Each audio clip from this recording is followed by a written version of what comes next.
Hi guys, Arshad and Joe here. Today we're going to be looking at GAMSAT questions here at the GAMSAT podcast. So, Joe, do you want to maybe introduce yourself? Sure. My name is Joe, and I'm a second year medical student at Deakin University. I did my undergraduate at Deakin in biomedicine. Beautiful.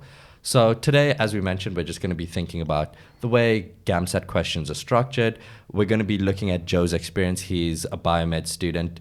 A lot of the students sitting at the GAMSAT are from a biomed science background, still in their undergrad. So we're going to be thinking a bit about his experience and how he related to the questions in the different sections, and then maybe take a step back from that and try to contextualize it and see where we can go from there. So without further ado, maybe we'll just look at each section individually. So Joe, do you want to maybe tell us a little bit about what your thoughts were on section 1 and how you related to it as a biomed student? Sure. So section 1 for me, I found the most difficult. It was a lot of reading and responding to emotional cues or contextual cues within passages, and I don't have that much experience in that. I found that with some form of practice and structure, it helped me. Mm-hmm. Cool. So what were the different question types you came across when you were sitting it, and which ones did you seem to find more difficult than others? And how did you try to think about approaching that? So question types. There were lots of long passages and poems in my second attempt at the GAMSAT, and I found that reading each piece more than once would waste too much time. So I needed to focus on finding the information I wanted to get out of each section and reading it with purpose. Yeah, beautiful. So maybe to add to that, right? You're saying that you can't read a question more, or you can't read a stem, that is the questions and the accompanying information, more than once, right? So how would you approach looking at a passage to the point where you can access enough information from the passage such that you don't need to consistently read the passage over and over again? What were your methods to think about that particular obstacle? So there were a few methods that I employed. I initially, during reading time, would read each passage and by skimming it. And when I answered questions, I would look at what the following questions after the stem were and try and identify that during my primary read through. Beautiful. And just from your personal experience, again, I guess this varies depending on the individual. Which particular types of passage types did you find more difficult? Was it the novels or the cartoons, or was it the more technical type-based stems? Just from your personal experience. I personally found the poems the most difficult because as someone who isn't a writer, I don't find it easy to identify emotional cues or overall structures that they want us to extrapolate. Whereas with the more technical pieces or novels, it's a bit more clear for me. Beautiful. So moving on from that, maybe let's start to think a bit more about the questions specifically. So one question that I get asked quite a lot with section 1 is the vocabulary.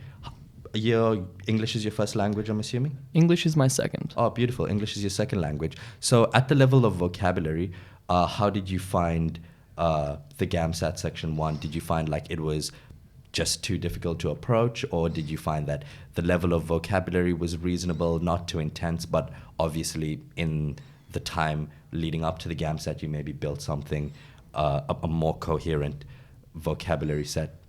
So with my first attempt at the GAMSAT, the questions provided didn't have many that were definitive. So there were no words that said, there were no questions that said, this word in this context means this. Whereas in my second run through, there were a few more of questions of those types. So I made sure to read slightly outside of my comfort zone. So read more of the news and read more novels just for fun, just to help provide more vocabulary for myself. But there are many ways to do it. I could have watched movies. I could have done 100 other things. Beautiful. Right. So To add to that, I guess you're saying that vocabulary isn't the primary thing that they're testing, but again, you do need a baseline level of English and vocabulary to access the STEM, and then from there you can work on the particular skills that they're looking for. So I want to add to that in terms of something that you touched on earlier when you were talking about poems and extrapolation. So did you, across your 2 sittings, I guess the content varied quite a bit, right? As I've heard from yourself and quite a few other students. But what were your thoughts in terms of the underlying things that they were testing? Did you feel like there was a high level of variety in that, or did you feel like a lot of that stayed the same? So in terms of the question types they asked, the question types remained the same. However, their ratios or proportions did change. I found that section 1 became a lot more word heavy. So there were more poems, more novels, more just long passages to read. Sweet. And again, did you feel like that worked in your favor, or did that work against you? Personally, that worked against me. Yeah. But in terms of what I did, I performed better overall in section 1 because I knew how to prepare for it. You kind of, even though the things that came up in the second sitting were your weaknesses, your ability had, in between the 2 sittings, you had kind of redefined your ability and understood the underlying structure, reworked that stuff, and built from there. Is that what you're saying? Definitely. Beautiful.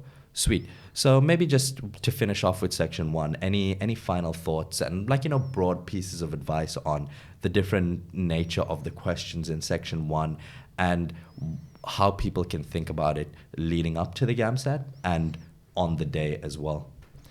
Section 1 is one of those sections where you just need to remain calm throughout the entire thing. You can't jump into it with any emotion or any fear because that'll cloud your judgment.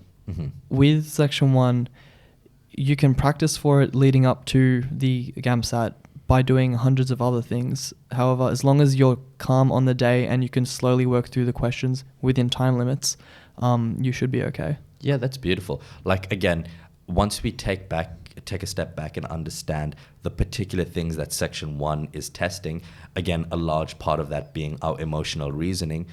Like you said, if we come on the day with these anxieties, these fears, that's going to cloud our judgment and cloud the way that we read the particular stems, right?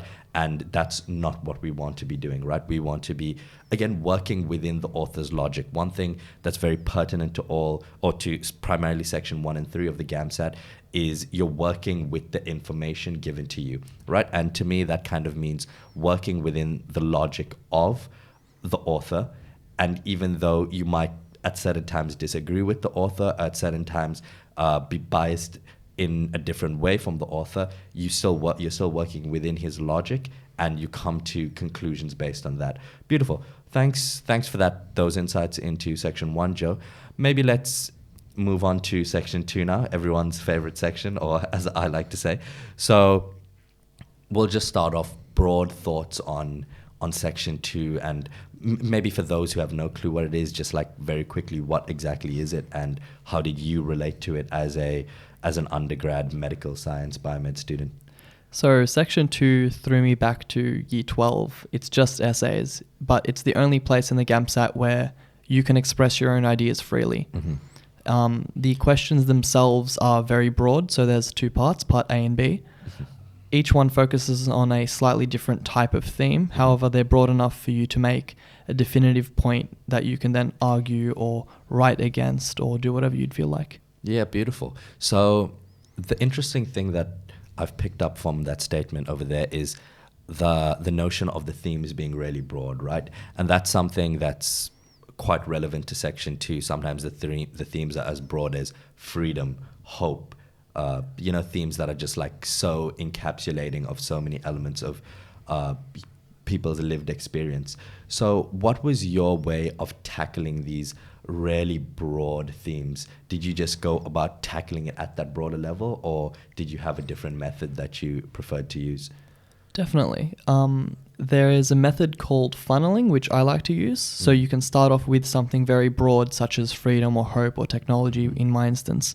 and you can slowly funnel it down into a specific contention. So maybe you'd like to talk about technology and its influence on people, or hope and how it might be diminishing or increasing in our current age. As long as you can take a broad idea and narrow it down using this method, then that's applicable. And there are many methods to do this. Yeah, beautiful. That's something that I've told a few of my Section 2 students as well, is don't try to solve all the world's problems in a 2-page essay. If you were able to do that, then maybe you have a different career direction to take, right? If you can write that cohesively, coherently.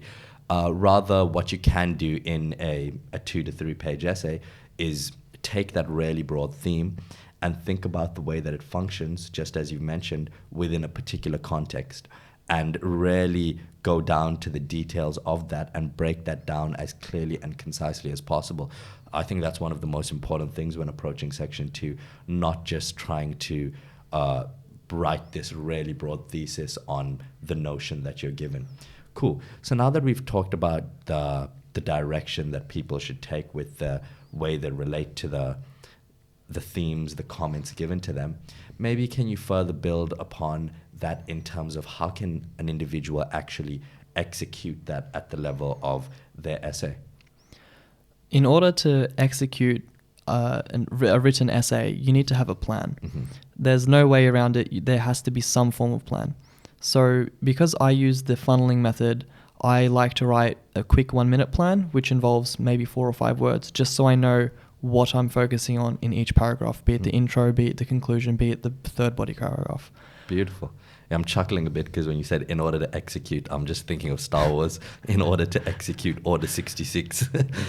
New Star Wars coming out. Anyway, bit of a tangent over there, but yeah, definitely. So from there, the plan is really important, right? You've thought about your underlying idea, right? That's going to guide your essay, that needs to be made into a structured fashion by you planning out, right? And again, the way individuals plan will be different. Some people are really visual thinkers and they love their mind maps. Other people are a lot more like verbal. They like just to think about things and vocalize them, and then they have a structured plan. But I think it is pretty important that you define that direction, because one thing that we've seen is, due to the nature of the really broad themes that they're given, people come up with too many ideas, and then as a result they're constantly going on tangents, right?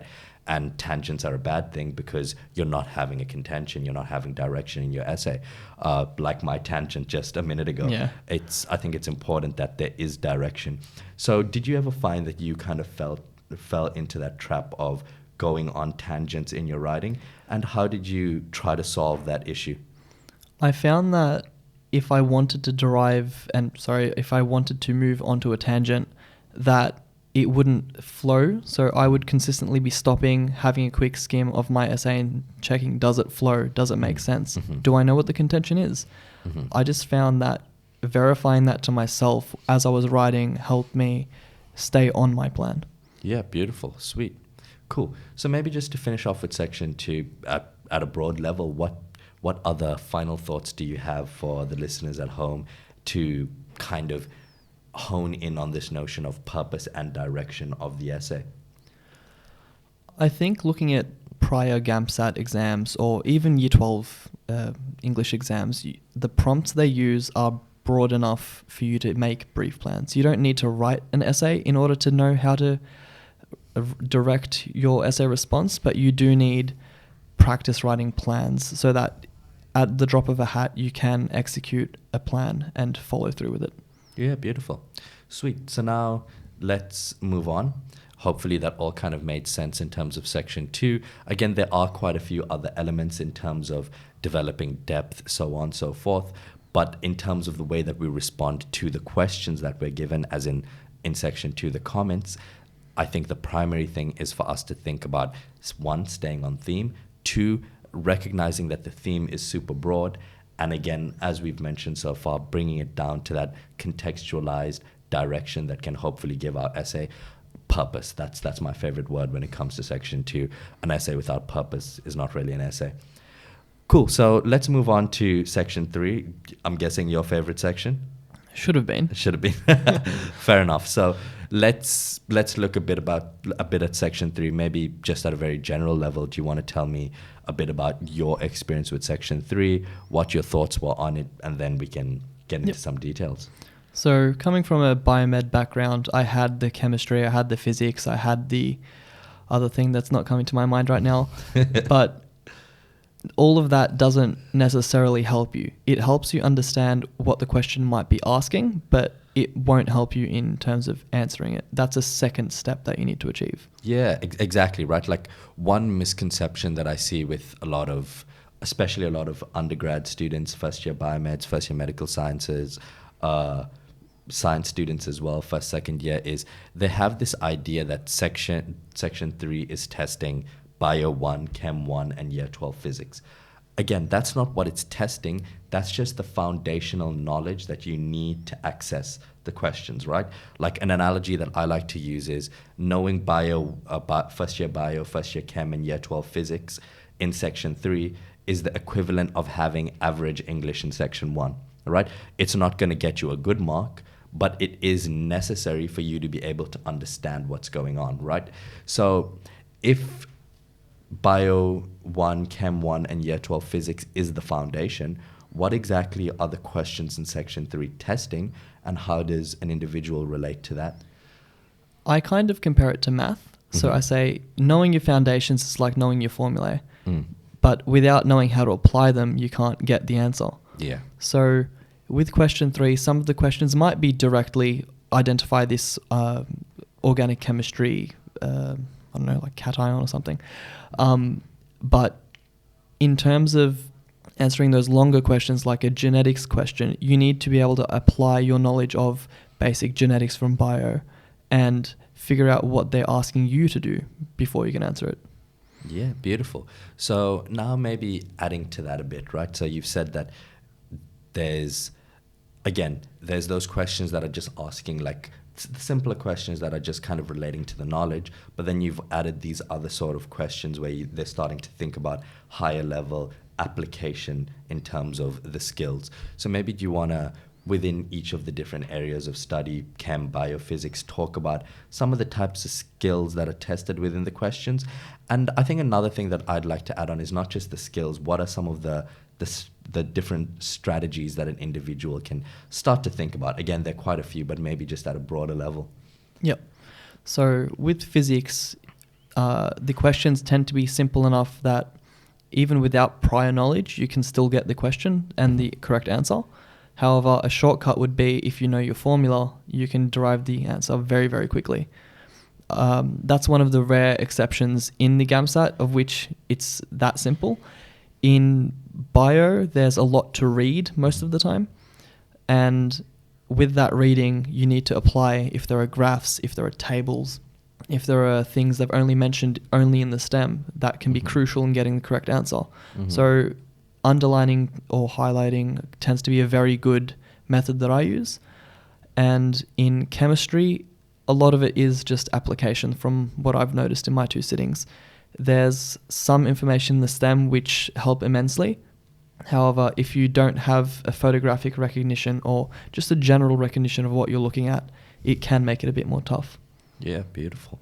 So in addition to that, one thing that I've seen quite a lot, both in section 1 to a certain extent in section 2, but I think it's most pertinent in section 3 is the correct answer is the correct answer, obviously, right? But I found that there are quite a few different directions or pathways to that correct answer. And this is, to me, where the word strategy comes in, right? Because, again, the GAMSAT is a very time-constrained exam. And you don't just want to be looking for the pathway to get you there. You want to be looking for the best pathway, the quickest pathway to get you there, right? Maybe the pathway that's quickest and has a high level of accuracy as well, right? A really simple example that I've seen was there was a question, and I think it's asking you to calculate something like displacement. It's a graph, right? And the graph looks something like it's a curved graph, right? So the way you'd solve for displacement in that context is you'd usually use some sort of a simple level of integrative maths, right? Whereas over here, what I saw one of the tutors do is instead of doing that, which would take heaps of time, they just recognized that the graph looked like a trapezium, and then they just calculated the area of that trapezium, and then from there they kind of estimated the overall displacement of the graph. So that's an example that I've just mentioned. Yep. Do you want to maybe add on to that point a little bit more in terms of your experience as a biomed student? How did you find that you were lacking these strategies, and what was your approach to building them? Because I've seen quite a lot of biomed students do have a very rigid fashion of learning, and when they come across these strategies that might decrease the accuracy to a certain extent but increase the speed, they're quite averse to them. There's a few strategies that I used. So one of which you mentioned with the physics, in terms of looking for the simplest shape or the closest answer. Mm-hmm. So you don't necessarily need to do the entire calculation. If you can round up or round down or make it simpler for yourself, you can save that time. It isn't often that ASAR includes questions and answers that have very similar values. Mm-hmm. Often there'll be one, maybe two outliers, and then two answers that are plausible depending on which method you use. Yeah. Another thing I like to do is to eliminate answers. Mm-hmm. So if you eliminate an answer, your statistics of if you need to guess go higher. Mm. However, it also helps you know what not to do. Because Mm-hmm. if you get an answer similar to what you've already eliminated, you know you've taken the wrong steps. Mm-hmm. Yeah, sweet. So I think you touched on a really interesting point over there, the elimination and then the pathway to the answer. So just in terms of the way questions are constructed in Section 3 and in Section 1 at a broader level, I've written a few Section 1 questions myself, is the writers, they don't write the question in a fashion where they come up with the right answer and then they just think of 3 random wrong answers, right? The way the wrong answers are always constructed in the relation to the questions is that the wrong answers are missteps a person could have taken on their journey to the right answer, right? So what the question writer will do is, okay, if answer D is the correct answer, they'll look at answer B and be like, okay, if a person made this mistake in their thinking, right, they would have got to answer B. If a person made this mistake in their thinking, they would have got to answer C. If they made this other mistake in their thinking, they would have got to answer A. It's not just 3 random wrong answers, right? So in terms of practice, one thing that I've found for a lot of students is taking that into consideration and looking at the different ways that they try to trick you in terms of the different possible missteps in your preparation throughout the months until the actual day is quite a helpful method. Is that something that you maybe took into consideration, and how did that line of thinking affect the way that you went about it? So I definitely found that going through my answers and seeing where a misstep could occur, or even maybe trying to write my own or understand how the writer of the question was thinking when answering, it really helped in preparation for the GAMSAT. What I found myself doing the most was going through Year 12 practice exams, so be that for chemistry or physics or bio. The worked solutions that ASAR gives might often not be the same that you learnt at school. It might be different from what's in the book. It might be different from what's online. You can gather lots of strategies from other sources. It doesn't necessarily have to be from one source. So maybe you see something in the GAMSAT that triggers a memory that you saw once. If you can apply that, that's always beneficial to you. Awesome. So I guess we'll finish off with Section 3 over there. Do you have any final thoughts for the listeners at home just on how to approach Section 3, the questions in Section 3 at a broader level? With Section 3, I'd say do the questions you find the easiest first, because that will give you, hopefully, more time to answer those more difficult questions. Sweet. That's a good piece of advice. Cool. So I think we'll end off over there. Thanks for coming in, Joe. Thank you. Hopefully that's given all the listeners at home a good bit of an insight into the GAMSAT questions across Section 1 and Section 3, and then the prompts that you're given in Section 2, and again, how exactly to relate to them. This exam comes as quite foreign to a lot of students from a background like yourself, biomed, science, medical science, where they're used to a different learning style, a different learning fashion. So kind of being thrown in the deep end with this is usually a bit difficult. If you're looking for extra practice, make sure to go and check out our free practice exam, as well as our article on GAMSAT questions. Hopefully that'll give you a bit more of an insight. And then also feel free to reach out to us if you have any questions. We do have a free LMS for students that they can enroll into. And obviously, we do have the courses on top of that as well. Thanks for coming in, Joe. Thank you for having hope me. to see you around. And yeah, sweet. Awesome. Bye.